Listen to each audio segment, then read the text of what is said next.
ఓం శ్రీ మహాగణాధిపతయే నమః. శ్రీ మహాసరస్వత్యే నమః. ఓం శ్రీ గురుభ్యో నమః.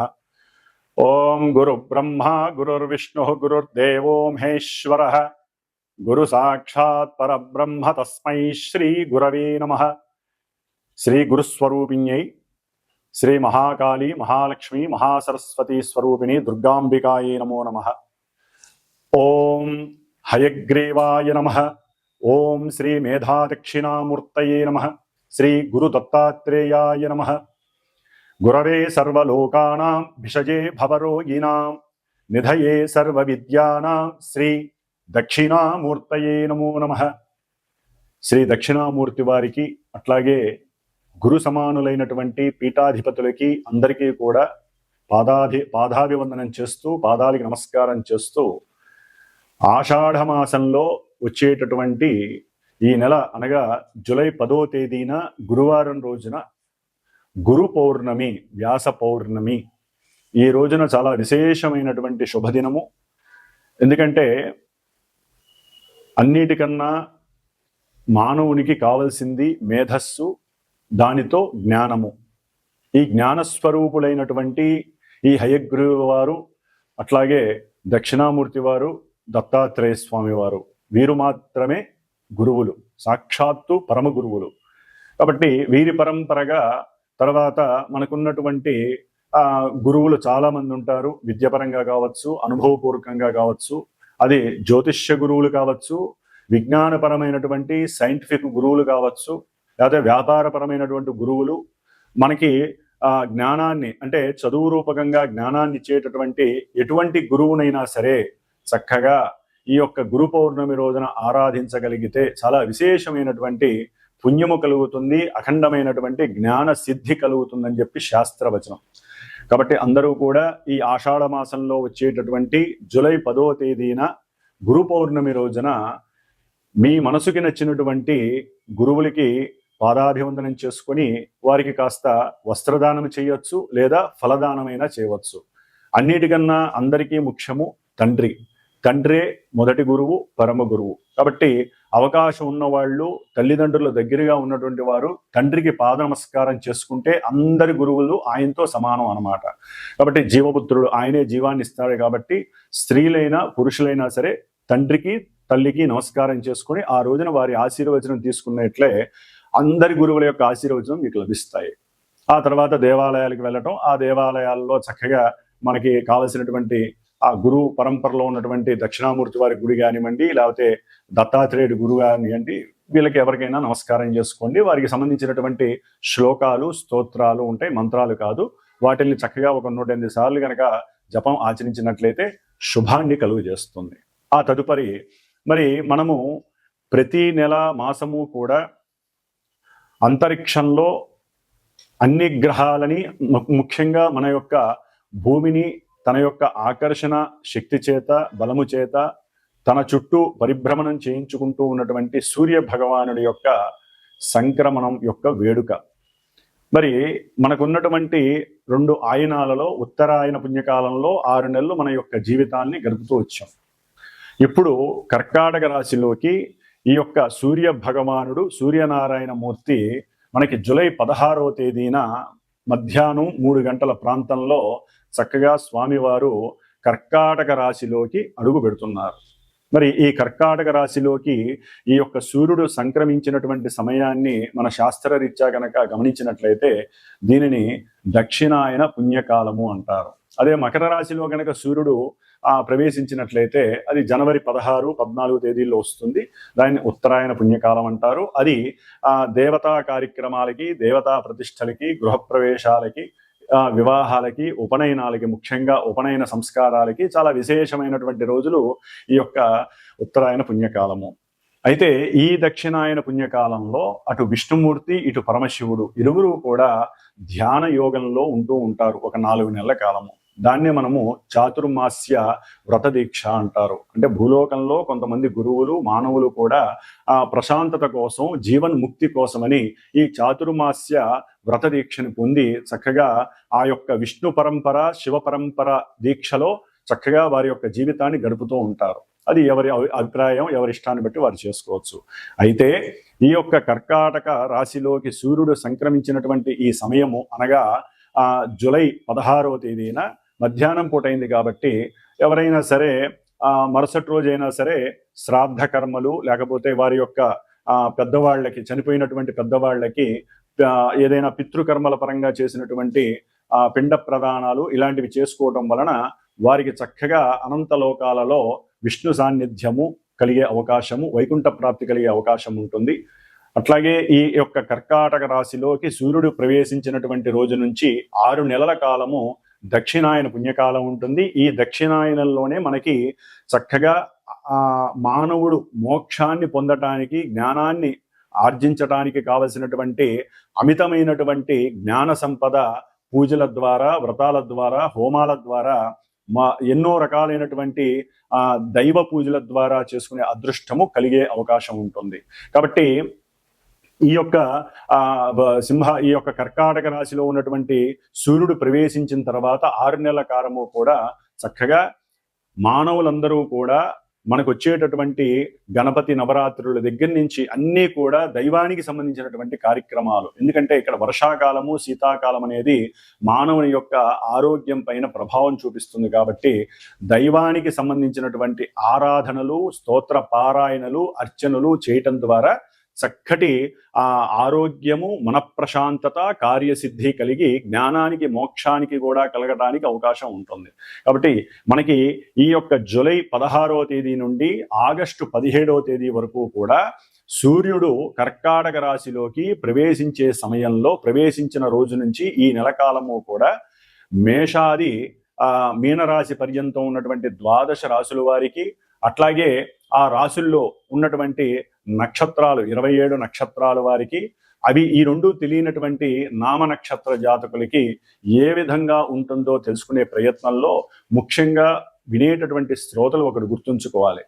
ఏదైనా సరే ప్రస్తుత కాలంలో గోచారంలో గ్రహాలు ఆకాశంలో ఈ రాశుల్లో, ఈ నక్షత్రాలలో సంచరించే సమయంలో ప్రపంచంతో పాటుగా, అంతరిక్షంతో పాటుగా మానవుల మీద కూడా ఆ ప్రభావాన్ని చూపిస్తుందని మాత్రమే అర్థం చేసుకోండి. జన్మజాతకంలో ఉన్నటువంటి ఆ గ్రహాల యొక్క స్థితిగతులు, అట్లాగే దశ అంతర్దశల రీత్యా వారికి జరిగేటటువంటి ఈవెంట్స్ ప్రెజెంట్ గోచారంలో గ్రహస్థితులు ఏ విధంగా నిర్ణయిస్తాయో మాత్రమే తెలియజేస్తుంది. కానీ చాలా మందికి తెలియక ఈ యొక్క రాశి లేకపోతే నాది నక్షత్రము మరి మాకు చెప్పినవి జరగట్లేదు, లేకపోతే మీరు చెప్పినట్టుగా మాకు నెగిటివ్ జరగట్లేదు, పాజిటివ్ జరుగుతోంది, పాజిటివ్ జరగట్లేదు, నెగిటివ్ జరుగుతోంది అంటున్నారు. ఇది ఎక్కడా కూడా వారికి సంబంధం ఉండదు. జస్ట్ ఆ యొక్క కిరణాలు వారి మీద పడి కొంతవరకు ప్రభావాన్ని చూపిస్తాయే తప్ప ప్రత్యేకించి మొత్తము కూడా మేము చెప్పిన విధంగానే జరుగుతుంది అని ఎక్కడా కూడా శాస్త్ర నిర్ణయం లేదు. గోచార ఫలితాలు అంటే జస్ట్ మనం జాగ్రత్త పడటానికి, ఈ నెలలో ఈ గ్రహాలు ఇక్కడ ఉన్నాయి కాబట్టి పాపగ్రహాలు ఈ విధంగా పాపస్థానాలలో ఉంటే మనం దానాలో, ధర్మాదులో, జపాలో, లేకపోతే అవతల వాళ్ళకి ఏదైనా దాన ధర్మాదుల రూపంలో లేకపోతే స్తోత్రాలు, శ్లోకాలు, పూజలు చేయించుకోవడం ద్వారా కొంత ఉపశమనం మాత్రమే లభిస్తుంది. ఇది గుర్తుంచుకొని ఈ యొక్క రాశి ఫలితాలను విని ధైర్యాన్ని తెచ్చుకొని ఏ విధంగా ఉండాలో ఆలోచించే మార్గమే ఈ యొక్క గోచార ఫలితాలు మాత్రమే. కాబట్టి మరి ఇక మేషరాశి నుంచి మీనరాశి వరకు ఏ విధంగా ఈ యొక్క కర్కాటక రాశిలో ఉన్నటువంటి సూర్య భగవానుడు, అట్లాగే కుజుడు మనకి మారుతున్నాడు. దాదాపుగా ఒక 45 రోజులు బట్టి కుజ భగవానుడు మరి ఈ రేపు జూలై 28వ తేదీ వరకు కూడా సింహరాశిలో ఉండి 28వ తేదీ నుండి కన్యా రాశిలోకి మారుతున్నాడు ఈ కుజ భగవానుడు. అట్లాగే మనకి బుధుడు, ఈ యొక్క బుధుడు మనకి జూలై 18వ తేదీన ఉన్నటువంటి ఆశ్లేష నక్షత్రంలో ఉండి కర్కాటక రాశిలో వక్రత్వం చెందుతున్నాడు దాదాపుగా ఆగస్టు 11వ తేదీ వరకు కూడా.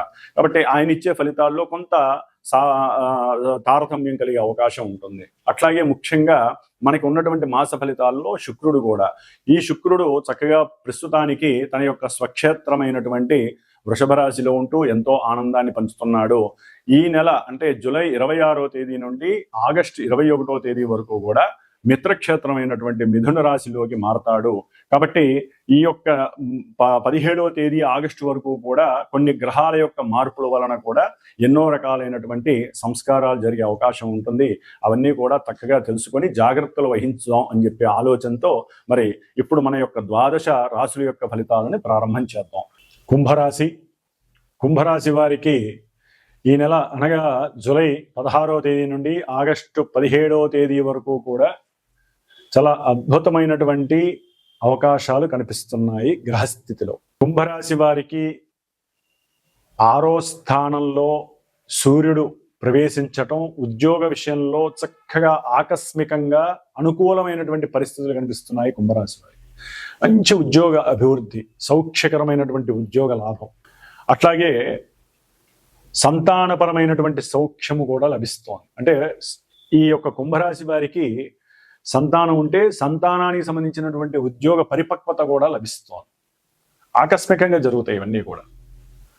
అట్లాగే గృహంలో తండ్రి గారి యొక్క సహాయ సహకారాలు ఉద్యోగరీత్యా పెట్టుబడి పెట్టడానికి కావచ్చు. అంటే కొంతమందికి ఉద్యోగాలు గవర్నమెంట్ పరంగా ఉద్యోగాలు కావాలి, డబ్బులు కావాలి, తండ్రి ఏదైనా సహకారం చేయొచ్చు. లేదా తండ్రి యొక్క ఉద్యోగం వీరికి ఆకస్మికంగా మంచిగా పారంపర్యంగా వచ్చే అవకాశాలు ఉంటాయి. అది దేవాలయాలు కావచ్చు, లేకపోతే గవర్నమెంట్ వ్యవస్థలకు సంబంధించి ఏ ఉద్యోగం అయినా సరే వీరికి ఆకస్మికంగా వంశపారంపర్యంగా లభించే అవకాశాలు కూడా కలుగుతాయి. అట్లాగే శత్రువులు మిత్రువులుగా మారడానికి ప్రయత్నాలు ఎక్కువగా చేస్తూ ఉంటారు వారి యొక్క అవసరం కోసం.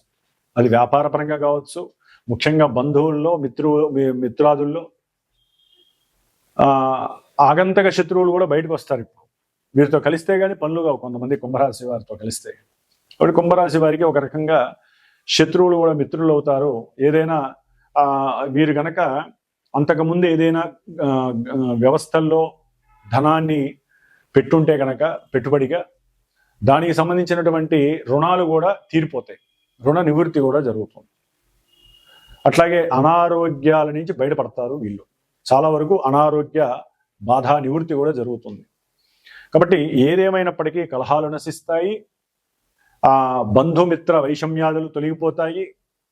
బంధువులు సమాగమం అంటే వాళ్ళతో మాట్లాడటం, కుటుంబం ఒక చోట కలవటం, ఆనందంగా చర్చించుకోవటం, లేదా వ్యాపారాల గురించి, లేదా వారి యొక్క సంతానం గురించి, వ్యాపార లావాదేవీల గురించి, విక్రయాదుల గురించి, మీ వ్యాపారం ఎలా ఉంది, ఎలా చేస్తున్నారు, ఇలా మాట్లాడుకోవటాలు, ఇవన్నీ కొంత ఆనందకరంగా ఉంటాయి, బాగుంటాయి. అట్లాగే శుక్రుడు 26వ తేదీ వరకు 4వ స్థానంలో ఉండి విద్యార్థులకి చక్కటి విద్యని, మంచి ఆలోచన శక్తిని, ప్రతిభని ప్రస్ఫుటంగా ఇస్తున్నారు. శుక్రుడు అనుకూలమైనటువంటి గృహ యోగ్యాలని, భూలాభాలను కూడా కలుగజేశాడు. గృహంలో భార్య సౌఖ్యాన్ని, సరైన సమయానికి ఆ అనుకూలమైనటువంటి మృష్టాన్న భోజన ప్రాప్తిని కూడా కుంభరాశి వారికి చక్కగా కలుగజేశాడు శుక్ర భగవానుడు. అయితే కుంభరాశి వారికి ఈ నెల 26వ తేదీన ఈ శుక్రుడు మహానుభావుడు ధనకారకుడైనటువంటి గురుడితో కలుస్తున్నాడు. వీరికి ధనాధిపతి లాభాధిపతి అయినటువంటి గురుడితో చతుర్థ భాగ్యాధిపతి అయినటువంటి శుక్రుడు కలవటం అంతా ఇంత యోగ్యం కాదండి. వీరు తీసుకెళ్ళి 10 రూపాయలు ఎక్కడన్నా పెట్టారనుకోండి, చక్కటి లాభం వస్తుంది. బంధువులకి ఎవరికైనా సరే భార్య తరపు బంధువులకు కావచ్చు, అదే గురువుతో సమానమైనటువంటి వారికి కావచ్చు, వాళ్ళు అడగటం ద్వారా 1 రూపాయి ఇవ్వటం ద్వారా వాళ్ళకి వీళ్ళకి 1 పావలా లాభం కలుగుతుంది, అంటే వడ్డీ. అట్లాగే షేర్స్, సెన్సెక్స్, ఇట్లా వీటిలో ఎవరైనా కనుక పెట్టున్నా లేదా పెట్టాలనుకున్నా కొంచెం అద్భుతమైనటువంటి అనుకూలమైనటువంటి సమయంగా భావించవచ్చు. ఎందుకంటే గురు శుక్రుడు ధనాధిపతి ధనకారకుడు ఇద్దరు వ్యాపార క్షేత్రమైనటువంటి మిథునంలో కమ్యూనికేటింగ్ వ్యవస్థలో ఉండటం చాలా విశేషం. విదేశాల వల్ల కూడా మీకు ధనప్రాప్తి కలిగే అవకాశం ఉంటుంది. అది సంతానపరంగా కావచ్చు, లేకపోతే భార్యాభర్తల్లో ఎవరైనా దూరంగా ఉంటే వారి నుంచి ధనం రాబడి కావచ్చు. ఇట్లా చాలా చాలా అద్భుతమైనటువంటి సమాగమం అని చెప్పచ్చు ఈ గురు శుక్రుల యొక్క అనుభవం. అట్లాగే ఏదైనా ఒక గృహాన్ని నిర్మించాలనుకున్నా, అంటే ఉన్నదాని మీద ఇంకొంచెం ఎస్టాబ్లిష్ చేసి పెద్ద గృహాన్ని నిర్మించాలనుకున్నా, వేరే ఉన్నటువంటి స్థలాన్ని అమ్మి దాన్ని కూడా పెద్ద చేసి మనం ప్రశాంతంగా బతకాలి, మనం హ్యాపీగా ఉండాలి ఉన్న ఇంట్లో అనే ఆలోచన ప్రారంభం అవుతుంది. దాని భార్య అట్లాగే కుటుంబ సభ్యులు, లేకపోతే అన్నదమ్ముల యొక్క సహకారము, ఇంట్లో భార్యాభర్తల యొక్క అనుకూలత, ఇవన్నీ కలిసి చక్కటి అనుకూలవంతమైనటువంటి జీవితాన్ని ప్రసాదిస్తుంది. అట్లాగే కుంభరాశి వారికి పంచమంలో ఈ 26 తర్వాత గురు శుక్రుడు కలవటం వలన సంతాన యోగ్యము కలగడానికి అవకాశం ఉంటుంది. సంతానం ద్వారా చక్కగా దూరంగా ఇప్పటివరకు దూరంగా ఉన్నటువంటి సంతానము కలిసి కుటుంబంలో చక్కగా మాట్లాడుకోవటం, విందులు వినోదాలుగా చేసుకోవటం అలాంటివి జరుగుతాయి. ముఖ్యంగా ఎవరైతే కంటెంట్ రైటర్స్ కానీ లేకపోతే ముఖ్యంగా డైరెక్టర్స్ ఉంటారు, ఇప్పటి వరకు ఎదగలేకపోతున్నాం అనే బాధపడే డైరెక్టర్లందరూ కూడా ఒక్కసారి ఉన్నతమైనటువంటి స్థితికి వచ్చే అవకాశం ఉంటుంది. వారి పేరు ప్రతిష్టలు హుందాగా బయటకు వస్తాయి. గవర్నమెంట్ ద్వారా కొన్ని సన్మానాలు, కీర్తి ప్రతిష్టలు వీరికి లభిస్తాయి ఈ కుంభరాశికి సంబంధించిన వారికి. అయితే కుంభరాశి వారికి విద్యార్థులైతే కనుక అనుకూలంగా ఉందండి, కంగారు పడాల్సిన అవసరం లేదు. చక్కటి మేధస్సు, అనుకూలత చక్కగా ఉంది వీరికి, మంచి ధైర్యపర. కాకపోతే కుజుడు ఇప్పటి వరకు 28వ తేదీ వరకు ఈ నెల సప్తమంలో ఉండి భార్యాభర్తల మధ్య ఒక ఎంత అనుకూలత లేక నానా భీభత్సమైనటువంటి పరిస్థితులు, సంతాన బెడద, సంతానం పోవటం, లేకపోతే సంతానం కనపడకుండా వెళ్ళిపోవటం, లేకపోతే తండ్రి కొడుకుల మధ్య సంబంధాలు తెగిపోవటం, ఇలాంటివి ఎన్నో ఇబ్బందులు కలిగినాయి. వ్యాపారంలో అయితే మనకి మరీ మోసాలు, ఇబ్బందులు, నష్టాలు, కష్టాలు. కుంభరాశి వారి అన్ని వెనకడుగు ప్రయాగాలు. కుజరాహుకేతువుల యొక్క సంయోగం కదా, సర్పదోషం అంటారు దీన్ని. ఈ విధంగా ఇప్పుడు కుజుడు ఈ నెల 28వ తేదీ నుండి, అదేదో అంటారు మంచికైతే కనుక గారెల్లి నేతిలో పడ్డట్టుగా అంటారు, కానీ ఇప్పుడు అట్లా కాదు, ఒక విషంలో పడ్డట్టు కుజుడు వెళ్ళి ఆల్రెడీ ఆయన మహాపాపి. ఈ కుంభరాశి వారికి పాపస్థానంలోకి వెళ్తున్నారు కాబట్టి జాగ్రత్తగా ఉండండి. అన్నదమ్ములతో అస్త డిషుం వ్యవహారాలు ఉంటాయి. అన్నదమ్ములతో కోర్టుకి ఎక్కుతారు. లేనిపోని సమస్యలు, ఆస్తి గొడవలు ఎక్కువ. ఉద్యోగపరంగా కూడా ఇద్దరు క్రాషెస్ వస్తాయి. ఒకరి ఉద్యోగం ఒకరికి వచ్చిందని, ఒకరి ఉద్యోగం వీరు లాక్కున్నారని, ఇట్లాంటివి అంతర్గత సమస్యలు, అంతర్గత పోరు ఎక్కువ. అష్టమంలో ఉన్న కుజుడు ప్రాణానికి కూడా హాని చేస్తాడు. ఎంతో మంది శత్రు, రోగ, రుణబాధలు కూడా ఎక్కువ చేస్తాడు కుజుడు. రవి వలన సౌఖ్యం ఉంటుంది, ఈయన వలన, కుజుడు వలన అవన్నీ మళ్ళీ పెరగడానికి అవకాశం ఉంటుంది. కాబట్టి కుంభరాశి వారికి కొంత ఆకస్మిక ప్రమాదాలు కూడా జరుగుతాయి. ఉద్యోగంలో అవమానాలు, అనుమానాలు ఎక్కువగా పెరుగుతాయి. మీ వలన మీతో ఎప్పుడు గడప తక్కున్నటువంటి పోలీస్ స్టేషన్కి వెళ్ళే అవకాశం వస్తుంది. అట్లాగే ఉద్యోగంలో మీ మీద లేనిపోని మరకలు పడతాయి. అట్లాగే ఆకస్మికంగానే కొన్ని గొడవలు కూడా వస్తాయి. మీకు అసలు భగవంతుడిని నమ్మాలనే ఆలోచన కూడా పోయే అవకాశం వస్తుంది కుజుడు వల్ల. గురువు శుక్రుడు వలన చక్కగా అనుకూలమైనటువంటి పరిస్థితులు ఉన్నప్పటికీ ఒక్క కుజగ్రహ దోషం అనేది మిమ్మల్ని బాగా వేధిస్తుంది.